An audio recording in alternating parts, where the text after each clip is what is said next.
नमस्कार, मैं हूं आशुतोष और आप देख रहे हैं सत्यहिंदी.com। सत्यहिंदी.com के खास कार्यक्रम आशुतोष की बात में आपका स्वागत है। भारत और चीन की सीमा पर जो पिछले 1.5 महीने से विवाद था वो अब काफी हिंसक हो चुका है। भारत के 3 जवान शहीद हो चुके हैं। उनमें से एक कमांडिंग ऑफिसर है, कर्नल रैंक के ऑफिसर बताए जा रहे हैं, और 2 जवान उनके साथ थे। भारत सरकार की तरफ से फिलहाल शांति है, किसी तरीके की ऑफिशियल ब्रीफिंग नहीं हुई है, लेकिन चीन की तरफ से साफ तौर पे कहा गया है कि भारत अपनी तरफ से कोई कोशिश ना करे, कोई यूनिलैटरल एक्शन ना ले और शांतिपूर्वक इस मसले को सुलझाने की बात की जा रही है। क्या कुछ हो रहा है, क्या कुछ आगे होने की संभावना है? भारत की विदेश नीति क्या इस पूरे मसले पे फेल हुई है, या सरकार के अंदर इसको लेके क्या सोच चल रही है और आगे इस मामले में कैसे बढ़ना है?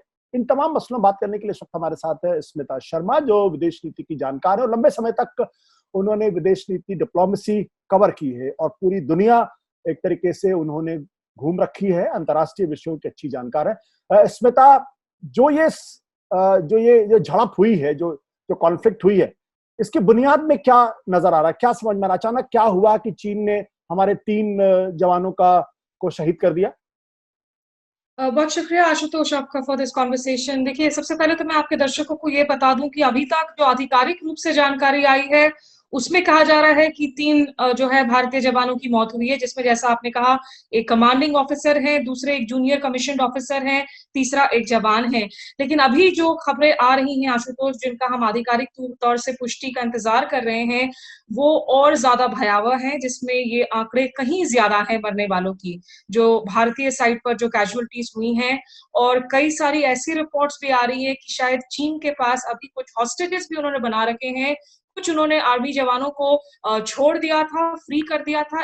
एक मेजर के अभी भी उनके पास होने की बातें आ रही हैं।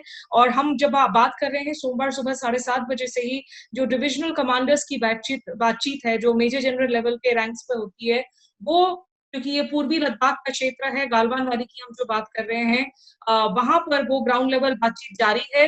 देखिए, सबसे चिंताजनक बात है कि ये पूरा का पूरा, अब हम इसे स्कफल भी नहीं कह सकते हैं, ये एक ब्लडी वायलेंस का सिचुएशन है।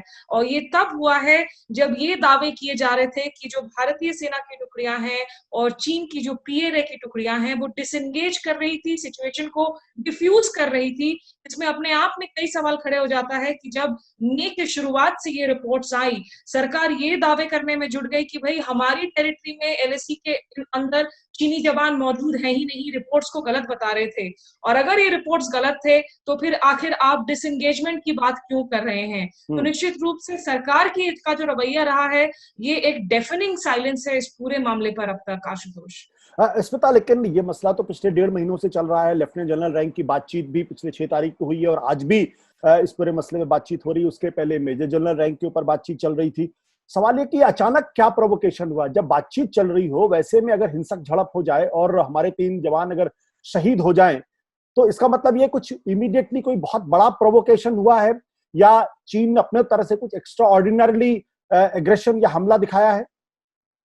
देखिए, अभी कुछ भी साफ साफ कह पाना मुश्किल है, क्योंकि जैसा हमने कहा कि जो सेना की तरफ से जो सबसे पहले एक आधिकारिक स्टेटमेंट आया, उसमें तो इस बात का भी जिक्र नहीं था कि दोनों ओर कैजुअलिटीज हुई हैं। बाद में एक अडेंडम दिया गया, जिसमें एडीजीपीआई, जो कि सेना के आधिकारिक जो प्रवक्ता हैं, उनकी तरफ से जो बयान आया, उसमें कहा गया कि दोनों तरफ कैजुअलिटीज हुई हैं, जिस बात का पुष्टिकरण बीजिंग इस वक्त नहीं कर रहा है। उसकी स्टेट मीडिया के हवाले से कुछ खबरें जरूर आई हैं, जिसमें कहा गया है कि हाँ, हमारे यहाँ कैजुअलिटीज हुई है, लेकिन अभी हम किसी नंबर का जिक्र नहीं कर रहे हैं।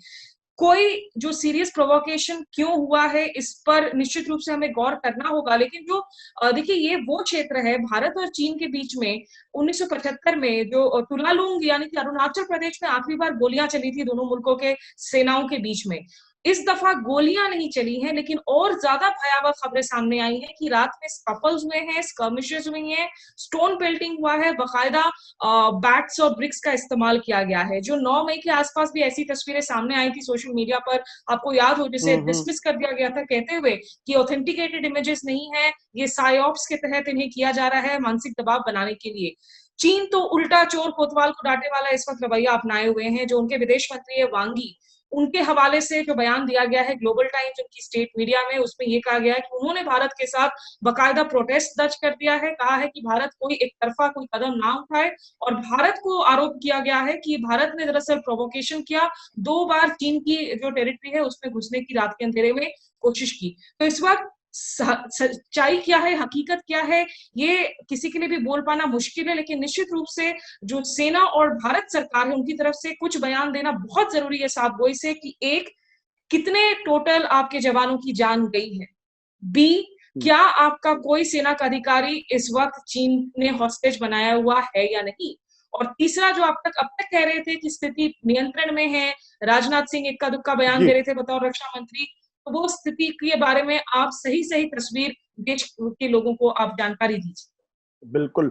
स्मिता ने भी इस बात का जिक्र किया कि मामला कुछ और भयावह हो सकता है। अपने दर्शकों को बता दें कि प्रमुख रक्षा विशेषज्ञ है अजय शुक्ला, उन्होंने ट्वीट किया है और उन्होंने कहा है कि जो 3 लोगों के मरने की खबर है, इससे ज्यादा कैजुअलिटी की खबरें उनके पास है, ऐसा उन्होंने लिखा है कि ऐसा सुनने में आ रहा है। और उन्होंने ये भी इस बात का जिक्र किया कि शायद मेजर रैंक का कोई हिंदुस्तानी ऑफिसर है जिसको भी उन्होंने कैप्चर कर लिया है। उनका यह भी कहना था कुछ और लोगों को उन्होंने पकड़ा था, लेकिन उन्होंने उनको छोड़ दिया, मतलब कुछ और भारतीय सैनिकों को पकड़ा था। हम अपने दर्शकों को स्पष्ट तौर पर कह दें कि इस बात की कोई आधिकारिक पुष्टि नहीं है, इसलिए इस बात को आधिकारिक न माना जाए और हमें इस बात का इंतजार करना चाहिए कि दरअसल भारत सरकार की तरफ से जब कोई जानकारी मिलेगी तो उसी को ही आधिकारिक और औपचारिक जानकारी माना जाए। स्मिता, मैं जो बात जिसकी तरफ मैं इशारा करना चाह रहा हूं कि जब लेफ्टिनेंट जनरल रैंक के ऑफिसर के लेवल पे बातचीत चल रही हो, तो क्या दोनों सेनाओं के प्रमुखों की तरफ से या दोनों सेनाओं की तरफ से सीमा पर जो आमने सामने खड़े हैं, क्या उनको इस लायक किसी तरीके की कोई जानकारी नहीं दी गई है कि अभी बातचीत चल रही है इसलिए आप लोग किसी तरीके का कोई प्रोवोकेशन ना करें? इसका मतलब तो ये ऊपर ऊपर बातचीत हो रही है और नीचे किसी तरीके का कोई मैसेज नहीं जा रहा है। ये कम्युनिकेशन गैप है या जानबूझकर चीन की तरफ से कोई प्रोवोकेशन किया गया जिसके जवाब में स्कफल हुआ है? कुछ क्लैरिटी नजर आ रही है, नहीं नजर आ रही इसमें? अभी तक जो बड़ी बात कही जा रही थी आशुतोष, और मैंने तमाम लोगों से बातचीत की है चीन पर जो एक्सपर्ट्स हैं, जिनमें जनरल हुडा साहब हों या जयदेव रानडे जैसे शख्स हों या भारत के पूर्व राजदूत रहे हों, जो इस क्षेत्र को जानते हैं, उन लोगों का जो कहना था कि सबसे पहले अगर हम इंट्रूजन्स के पैटर्न को ही देखें, ये पिछले इंट्रूजन्स और ट्रांसलेशन से क्यों अलग हैं। डोकलाम में भी 73 दिनों का स्टैंड अप हुआ था भारतीय सेना और पीएलए के बीच में, उसके पहले भी चुमर में, डेप्सांग में, 2013 में, 2014 में जब जब कोई चीन का शीर्ष नेता भारत आ रहा था तब तक ऐसे जो है स्टैंड ऑफ देखने को मिले हैं। इस बार के ये स्टैंड ऑफ इसलिए अलग बताए जा रहे थे क्योंकि सबसे बड़ी बात है कि ये लग रहा था कि ये सीधा जो कमांड है वो पीएलए के वेस्टर्न कमांड से इसकी डायरेक्टिव्स आ रही हैं, इफ नॉट हायर, सीधे बीजिंग से, क्योंकि वेस्टर्न कमांड जो है वो इस एरिया के तहत जो है उनकी मॉनिटरिंग करता है, सारे डायरेक्टिव्स वहीं से आते हैं। ये बहुत कोऑर्डिनेटेड सुनियोजित तरीके से ट्रांसलेशंस नजर आ रहे थे क्योंकि ये मल्टीपल पॉइंट्स में आ रहे थे। आप मिडिल सेक्टर की बात करें, आप पूर्वी सेक्टर की बात करें, गालवान वैली हॉट स्प्रिंग्स दरअसल जो 16 मेन पॉइंट्स हैं जो कंटेस्टेड पॉइंट्स है along LAC, Galwan valley hot springs उस एरिया में शामिल होते भी नहीं है। और गालवान वैली दरअसल वो पॉइंट है आशुतोष, दर्शकों को हम बता दें कि 1962 की जब लड़ाई हुई थी, दरअसल सबसे पहले चीन के सेना की टुकड़ियों ने गालवान वैली को घेरा था, यहाँ पर मौजूद एक भारतीय सेना के पोस्ट को घेरा था। उसके बाद साइनो इंडिया वॉर ट्रिगर हुआ, लेकिन 1962 के बाद से चीन ने कभी इस पोस्ट पर दावा नहीं ठोका। तो गालवान वैली अनकॉन्टेस्टेड माना जा रहा था, उसमें इस तरह का वायलेंस हो जाना अपने आप में, अब ये जो फ्रेश जो इंसिडेंट्स हुए हैं, ये ग्राउंड लेवल पर क्या किसी का दिमाग घूम गया, कम्युनिकेशन गैप सीधे तौर पर बीजिंग से है, मुझे ऐसा नहीं लगता। अगर तो ये सारे के सारे जो एक्टिविटीज हैं वो संगठित और सुनियोजित हैं फ्रॉम डे वन, तो ऐसे में वो मेन प्रोवोकेशन क्या रहा है और जो चीन की एलिगेशंस हैं जिसको निश्चित रूप से भारत पूरी तरह से नकार रहा है, हमें देखना होगा कि ये लोकल, एक बात हमें ये मान लेना चाहिए आशुतोष कि मुझे नहीं लगता कि अब ये सैन्य कमांडरों के लेवल पर ये मसला सुलझने वाला है। इसके लिए जरूरी है कि कूटनीतिक स्तर पर सबसे शीर्ष स्तर पर बातचीत हो और नरेंद्र मोदी और शी जिनपिंग जो एक दूसरे के साथ इनफॉर्मल समिट वार्ताएं करते आए हैं, वुहान में किया डोकलाम स्टैंड ऑफ के बाद, ममल्लापुरम में किया पिछले साल। अगर हॉटलाइन एग्जिस्ट करता है दोनों नेताओं के बीच में तो हॉटलाइन उठाए और सीधे पॉलिटिकल लीडरशिप लेवल की अगर बातचीत नहीं होगी तो मुझे नहीं लगता कि ये मिलिट्री कमांडर के टॉक्स के लेवल पर ये बातचीत इस वक्त जो है ये मामला शांत होने वाला है। बिल्कुल। अपने दर्शकों को अगला सवाल पूछने के पहले मैं बता दूं कि दरअसल इस मसले पर इतनी चिंता क्यों जताई जा रही। चिंता इसलिए जताई जा रही क्योंकि भारत और चीन की सीमाओं के बारे में कहा जाता था कि वहां झड़पें होती है, एक दूसरे के सीमा में अतिक्रमण करते हैं और झगड़े भी होते हैं, पत्थरबाजी भी होती है और हाथापाई भी होती। लेकिन 1975 में आखिरी बार जो भारत चीन की सीमा पर अरुणाचल प्रदेश में इसमें एम्बुश हुआ था जिसमें भारतीय जवानों की जान गई थी। उसके पहले 1967 में गोलीबारी हुई थी और आपस में फायरिंग की गई थी। यानी पिछले 45 साल में पहला ऐसा वाकया है भारत चीन की सीमा पर जब भारतीय जवान की जान गई है। तो अगर भारतीय जवान की जान गई है इसका मतलब ये कि मामला वाकई में बहुत गंभीर है। स्मिता, जिस ओर आपने इशारा किया, लेकिन भारत सरकार की तरफ से एक तरीके की शांति चुप्पी है और ऐसा लग रहा है जैसे इस पूरे मसले को आगे जनता तक जानकारी देने में कुछ कमजोरी या कंजूसी दिखाई जा रही। अभी जब पूरा देश ये समझ रहा था कि देश के प्रधानमंत्री या रक्षा मंत्री कुछ देश को बताएंगे, तो वो जो कोरोना के मसले पर मुख्यमंत्रियों की बैठक थी उसमें प्रधानमंत्री बोल जरूर रहे थे, लेकिन सरकार की तरफ से कोई ऑफिशियल फिगर्स ना ऑफिशियल जानकारी नहीं आ रही। तो दो चीजें मैं आपसे जानना चाहता हूं, एक, ये शांति क्यों है, चुप्पी क्यों है, और दूसरा, पावर कॉरिडोर इस वक्त चल क्या रहा है, उनकी चिंता क्या है? देखिए, जहाँ तक पावर कॉरिडोर्स का सवाल है, आपको बता दूं कि अभी हाई लेवल मीटिंग्स निश्चित रूप से हो रही हैं। आज दोपहर में जो रक्षा मंत्री राजनाथ सिंह हैं, उन्होंने विदेश मंत्री जयशंकर, जो कि खुद चाइना हैंड माने जाते हैं, डोकलाम स्टैंड ऑफ के वक्त में जयशंकर की अहम भूमिका रही थी उस स्टैंड ऑफ को अनवाइंड करने में। और साथ ही जो CDS है, चीफ ऑफ डिफेंस स्टाफ है बिपिन रावत, साथ ही जो 3 सर्विस चीफ्स है, उनके साथ लगभग 75 मिनट तक उन्होंने बैठकें की है। ये भी बताया जा रहा है कि प्रधानमंत्री को ब्रीफ किया। दिल्ली से बीजिंग तक नंबर्स डायल हो रहे हैं। विदेश मंत्रालय ने अभी चुप्पी साध रखी है। हालांकि चीन के विदेश मंत्रालय और विदेश मंत्री वांगी की तरफ से काफी सारे बयान दे दिए गए, आरोप लगा दिए भारत पर, लेकिन अभी विदेश मंत्रालय को हमने जितने भी सवाल भेजे हैं नई दिल्ली में, अभी तक किसी सवाल का कोई जवाब नहीं मिला है, कोई यहाँ बयान जारी नहीं किया गया है। 22 तारीख को एक रशिया, चाइना और इंडिया का जो ट्राइलैटरल RIC जिसे हम कहते हैं, उसकी एक वीडियो मीटिंग शेड्यूल्ड है, जिसमें पहली दफा जयशंकर और वांगी आमने सामने होंगे वीडियो कॉन्फ्रेंस पे, जब से कि ये पूरा मामला जो है गरमाया है। अब वो उस मीटिंग में क्या उसमें कोई फेरबदल होता है, उसके पहले कोई फोन कॉल होती है या नहीं नरेंद्र मोदी और शी जिनपिंग के बीच में। कल ही शी जिनपिंग का दरअसल बर्थडे भी था, आशुतोष। और दर्शकों को एक इंटरेस्टिंग बात बता दूं कि अब तक शी जिनपिंग के बर्थडे पर, जैसा हमारा ट्विटर है यहाँ, वैसे ही चाइनीज लोगों के लिए एक माइक्रो ब्लॉगिंग साइट है वीबो। तो वीबो पर 2016, 17, 18 3 साल तक नरेंद्र मोदी ने शी जिनपिंग को बर्थडे पे विश किया था। और पिछले साल दोनों नेता बिश्केक में थे Shanghai cooperation organisation summit meeting के लिए, जहां उन्होंने इन पर्सन उनको विश किया था।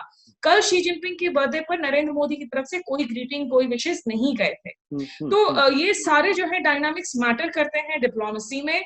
और ये जो सरकार की चुप्पी है, आज नरेंद्र मोदी जब कोविड पर बातचीत कर रहे थे, ग्रीन इकोनॉमी की बात कर रहे थे, तो इसको लेकर इंटरनेशनल जर्नलिस्ट वगैरह भी सवाल खड़े कर रहे हैं कि जब आपके जवान शहीद हुए हो, एक लाइन उस पर ना कहना, ये बहुत अटपटा लगता है। और एक पूरा का पूरा मीडिया का ऐसा धड़ा है जो लगातार यही कहने में, यही सोर्स बेस्ड खबरें प्लांट करने में जुटा हुआ था कि सब कुछ ठीक है, सब चंगा सी है, कोई सेना के जवान जो है चीन वाले वो हमारी टेरिटरी में नहीं है।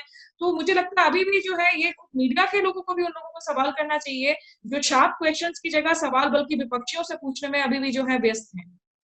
नहीं, वो तो मैंने देखा क्योंकि ये खबर प्लांट ये हुई कि चीन के करीबी 11 लोगों की जानें गई हैं, इस तरीके की खबरें आई और बाद में उसका ऑफिशियल डिनायल भी किसी तरीके से नहीं आया। और आपने बिल्कुल सही कहा कि पहले तो भारत की तरफ से ये कहा गया कि भाई 3 हमारे जवान मरे हैं और उस पर चुप्पी थी कि चीन को कितना नुकसान है। बाद में कहा गया उधर भी कुछ हताहत हुए हैं, वो एक अलग सवाल है।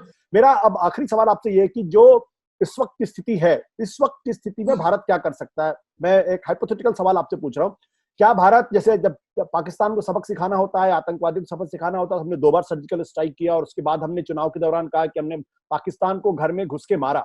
यहाँ आपकी जमीन में चीन के लोग घुसाए हैं, वो गैलवन घाटी के अंदर घुसे हुए हैं, वो आपके पेंगोंग झील के पास घुसे हुए हैं और हॉट स्प्रिंग में घुसे हुए हैं और नकुला में भी आ गए। तो भारत की जमीन पर उन्होंने कब्जा कर रखा है। तो ऐसे में भारत के पास ऑप्शन क्या है? क्या सर्जिकल स्ट्राइक का कोई रास्ता भारत सरकार खोज सकती है, या फिजिकली उनको हटाने की बात कर सकती है, या डिप्लोमेटिकली उनको हटाने के बारे में बात करेगी? और इसी से जुड़ा हुआ सवाल है, क्या चीन अपनी जमीन को वापस, जो कब्जा किया उसको छोड़कर वापस अपनी जमीन पर चली जाएगी?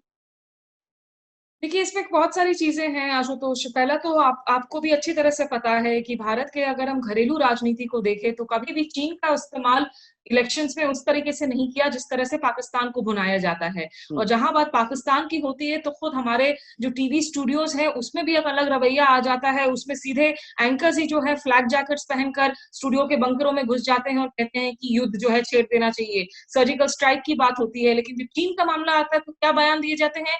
चीन के एप्लीकेशंस आप फ़ोन से अनइंस्टॉल कर दीजिए, आप चीन का सामान खरीदना बंद कर दीजिए। तो ये तमाम जो डायनामिक्स है वो बहुत डिफरेंट है और एलओसी पे जो ब्लडशेड होता था, अभी तक आर्गुमेंट यही दिया जाता था कि चीन के साथ भारत का कारोबारी रिश्ता बहुत एक बड़ा अहम एस्पेक्ट है इस रिलेशनशिप का और चीन में कम से कम चीन के साथ जो एलएसी है या जो बॉर्डर है, जो मैकमोहन लाइन है, यहाँ गोलियां नहीं चली हैं 1975 के बाद से, तो इसे एलओसी से कंपेयर नहीं कर सकते हैं। आज के इन डेवलपमेंट्स के बाद निश्चित रूप से देखिए चीन अब ये पूरे एरिया में भारत का इंफ्रास्ट्रक्चर डेवलपमेंट पिछले कई सालों में कहीं ज्यादा हुआ है, लेकिन फिर भी चीन इंडिया से बहुत ज्यादा आगे है। मिलिटरी अगर हम क्षमता की भी बात करें, उनके डिफेंस बजट की भी देख लें, इस महामारी के दौर में भी चीन का जो डिफेंस बजट है उसमें बल्कि बढ़ावा ही हुआ है, बढ़ोतरी हुई है, कोई उसमें घटाया नहीं गया है, जबकि हमारे पास हमारी फंडिंग की कमी है। तो ये तमाम बातों को देखते हुए निश्चित रूप से जो एक रवैया पाकिस्तान को लेकर होता है, वैसा ही रवैया चाइना को लेकर होगा। मुझे वैसा कम से कम अभी नहीं लगता। आई माइट बी रॉन्ग क्योंकि नरेंद्र मोदी जाने जाते हैं कुछ अनप्रेसिडेंटेड स्टेप्स उठाने के लिए, लेकिन प्रेशर भयानक है और जब ये सारी तस्वीर साफ होगी कि आखिर हुआ क्या, क्योंकि जो आंकड़े हैं जो आधिकारिक रूप से 3 बताए जा रहे हैं, अलग-अलग सूत्रों के हवाले से कोई 7 बता रहा है, कोई 9 बता रहा है of casualties on Indian side.